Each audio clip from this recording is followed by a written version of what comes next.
Hello everyone, my name is Crystal and welcome back to my channel. Today I have my July wrap up for you guys and I'm so excited to share it with you.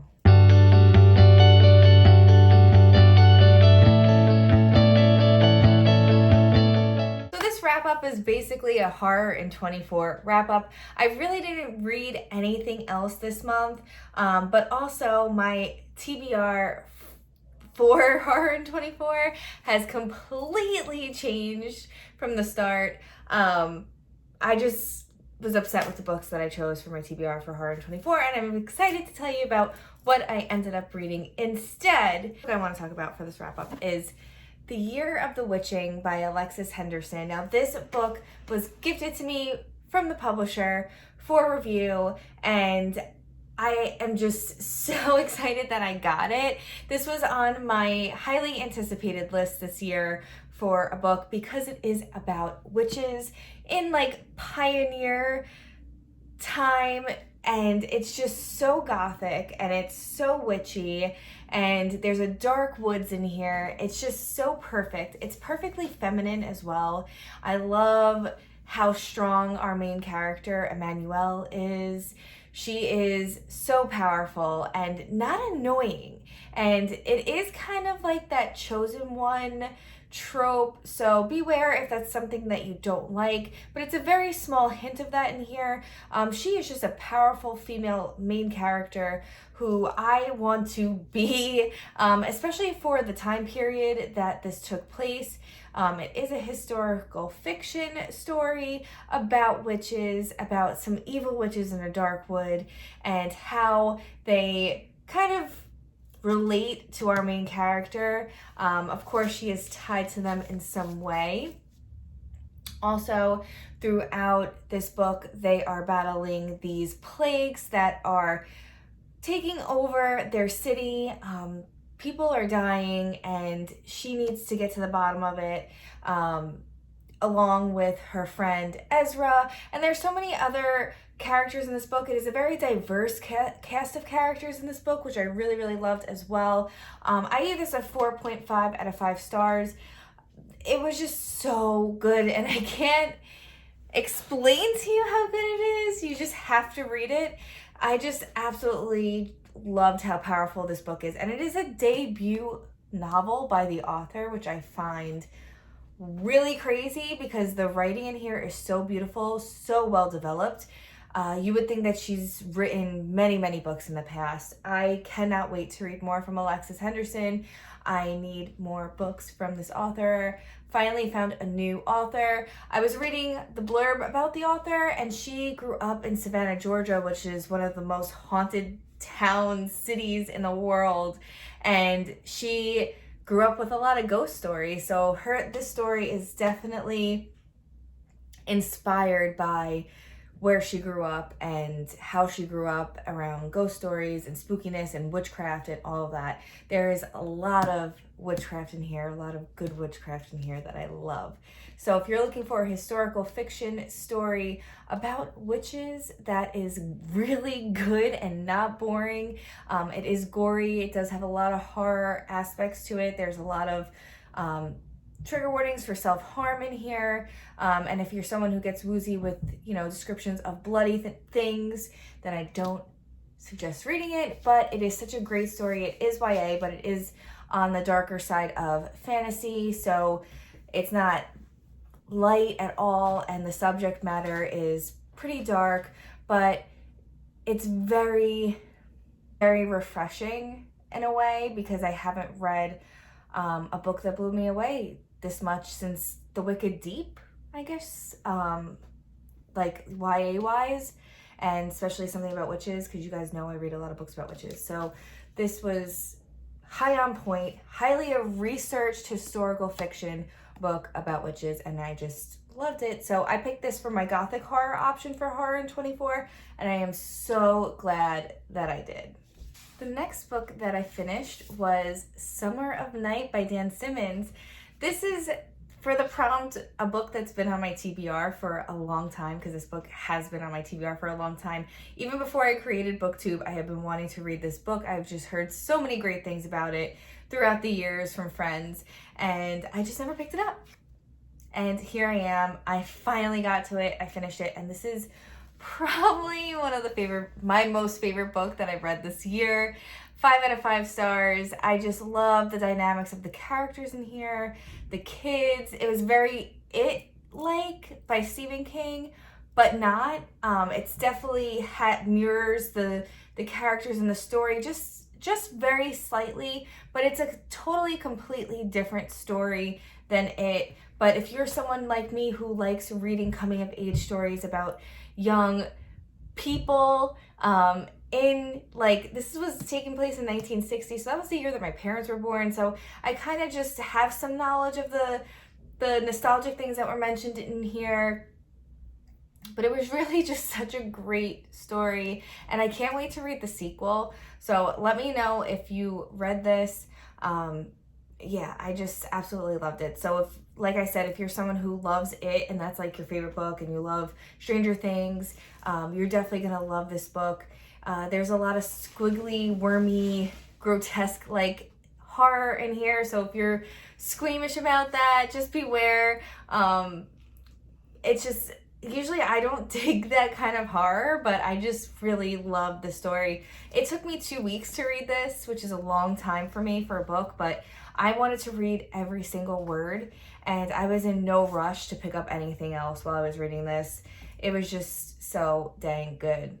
The book that I finished was The House Next Door, and this is by Anne Rivers Siddons. And now I got this recommendation from Hey Little Thrifter from her episode on Books in the Freezer. She said that this book completely freaked her out. It's a really great haunted house story, and not a lot of people know about this. It is older. I want to say it was published in the 1970s, and it does read that way. It is very antiquated in its dialogue, and some of the things that they found horrific is not horrific to us today. Like finding out someone's gay is not horrific by any means. So there is problematic language, but it is a work of its time. And it could have, nowadays, like if this book was written, it could be done better, and I probably would have given it a 1.5 star. But because it was written in the 1970s, and it is, very old in its aspects and has not evolved, because books can't evolve.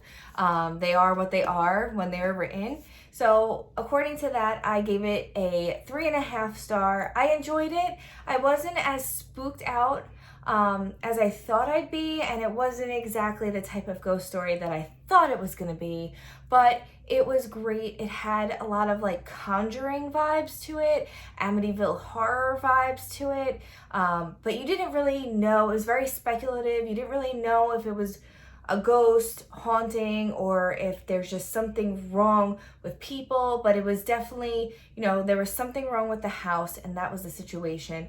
And our main characters, who lived next door to this house, watched numerous people move into this house, and tragic horrifying things happen to these people just when they move into this house. They themselves experienced something horrifying as well when they were in the house, involved with the house. So even the builder of this house had an issue with this house and said that there's just something wrong with it. And the builder is the person that built it. You know what I mean? So there was just something not right about this house. It was a new house. It's not like it was an old house, but something was just wrong with the grounds, period. And as the story went on, you figured out what was going on. But it was very touch and go for me, and I would kind of lose a little bit of interest and want to just keep going and skim through and kind of figure out what was going on. Not necessarily super interested, but it was, it was a good time. It's how I started off the readathon, and it was a quick read. So if you're looking for something haunting, gothic, and something, a little antiquated for our time, definitely pick this up. But just beware for the dialogue. It's just, there's definitely problematic elements to it, and I think, you know, some people might get triggered by some of the words that they use. Next book I finished was a Goosebumps book, The Haunted Mask by R.L. Stine. I planned on reading a lot more of these throughout the readathon, but it ended up just being a readathon about Summer of Night. My whole month was Summer of Night, and then after Summer of Night, nothing equaled Summer of Night to me, so I just couldn't really get into anything else.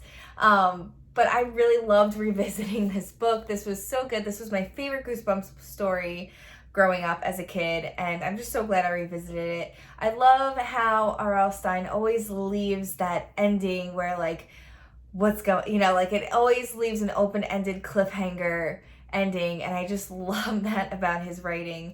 And it's just so spooky. Even though this is middle grade, it's still so spooky and creepy to me. I don't know, but it is about a girl who kind of gets a little bullied in school, and nowadays this would be a problematic thing, but when this book was written, kids were just being kids, and they knew she would scare easily, so they would pick on her because they thought it was funny. And so she wanted to scare the crap out of these kids for Halloween. So she goes to the Halloween store to get the scariest mask that they have, and when she gets to the Halloween store, it is closed. And the guy behind the door says, sorry, we're closed, but you know what? I'll let you in. You could pick something out real quick, because she was in just such a panic to get this mask. So she's walking through the store and nothing is fitting what she wants. And then she comes across this thing and she says, how much for this mask? I want it. This is the one for me. And the guy says, no, I can't sell that to you. I can't sell that to you. And she's like, no, I need to have it. And he's like, okay, well, careful what you wish for. And she gets this mask and it completely possesses her. It's just such a great story. She does scare the crap out of a lot of people with the mask, and she scares the crap out of herself as well. So I just love how these stories always pack a message in them as well for kids. But it's super spooky, and the guy that owns the Halloween store just had like Leland Gaunt vibes. Now reading Needful Things, I kind of got like that little vibe thrown in there from R.L. Stine, so that was pretty cool. I don't know if he did that on purpose. I don't know if anyone else feels that way, but for some reason, creepy shop owners just strike me as Leland Gaunt from Needful Things. I don't know, but I gave this a 5 out of 5 stars. How could I not? And I have here Paul Tremblay's Survivor Song. Now, if you watch the Horror in 24 live show, you will know that I hardly even finished this book. I did not love it. It was not my kind of story at all. And I felt like because of the current pandemic, I think a lot of things were edited to reflect our current pandemic, and kind of rush this book out to stores because of the current pandemic. So yeah, it was an interesting read, but I will say the prologue is really strong. And if any filmmaker out there wants to make a film out of the prologue, just do it, because it was so strong and it was so good. And I really thought that the story was gonna go that way, but it didn't. It was like boom, bang, boom, horror, and all the horror that I love. In the first prologue, it was so good and it was just so thrilling. And then part 1 starts and it's like, we're talking about a doctor. And I was just like, yeah, this is gonna be boring. It was a lot of dialogue, and when books are a lot of dialogue, I almost prefer listening to the audiobook. So maybe if you read this, you'll have a better time reading the audiobook because of how much dialogue was in here. There's really not much world building. And for me, I personally don't like to listen to audiobooks if there's a lot of world building. Like, I can't really listen to Stephen King unless I've previously read the book on audiobook, because I need to imagine the world myself. So Survivor Song would have been great as an audiobook, and by me physically reading it, I was just way too bored. I really didn't care about the relationship of these characters with each other, and I can't really tell you much because it's a very forgetful story. I mean, I don't really remember much that happened, but a lot of like far-fetched things were going on as well, and I just felt uncomfortable at some parts, and I just felt like there was something missing the entire time. So I gave this a 2 out of 5 star. This is actually my lowest rated book that I've read this year. Out of the 40 books that I've read so far this year, this is the lowest one, unfortunately. Yeah, so I will be unhauling this book very soon. That is all I read, I think, in the month of July, because Horror in 24 was pretty much a whole month long, and I had a great time reading with all of you. Thank you so much for participating in Horror in 24. We had a great time our first round, but 24 days is a little too long for all of us. So we have decided to carry on with Horror in 24, but we're just not going to make it a 24-day readathon. We are going to keep Horror in 24 as a 24-hour readathon. So there will be periods of time where you'll see a couple of us pop up and say, hey, let's do a 24-hour readathon, Horror in 24. So definitely make sure you're following all of us on our socials for those events, because we will be just doing pop-ups of Horror in 24 throughout the year. But also, Horror in 24 will be presenting to you Fright Week at the end of October. It's going to be October 25th to October 31st, which is Halloween, and we will be dedicating that entire week to reading horror. So if you are down for that, just make sure you mark your calendars, and I hope you guys join us because it's going to be so much fun. Fright Week is like the Shark Week for the horror genre in the book world. And we have created it, and we have a lot of things that we're going to be creating for you guys coming up. So just make sure you're following all of my co-hosts, and I will leave their channels linked down below, because we will be doing announcements, we will be doing book recommendations, and we're trying to make this a thing. So we thank you so much for your support for the Horror in 24 readathon, because it was great. I mean, all your posts, the Instagram posts were phenomenal. So I just wanted to give you guys like a proper thank you on my wrap-up video. So that is it. That is all I have for you guys today. And if you like this video, you want to see more wrap-ups from me, and you want to see more content from me, please just make sure you like and subscribe down below, and I'll talk to you guys soon. Bye.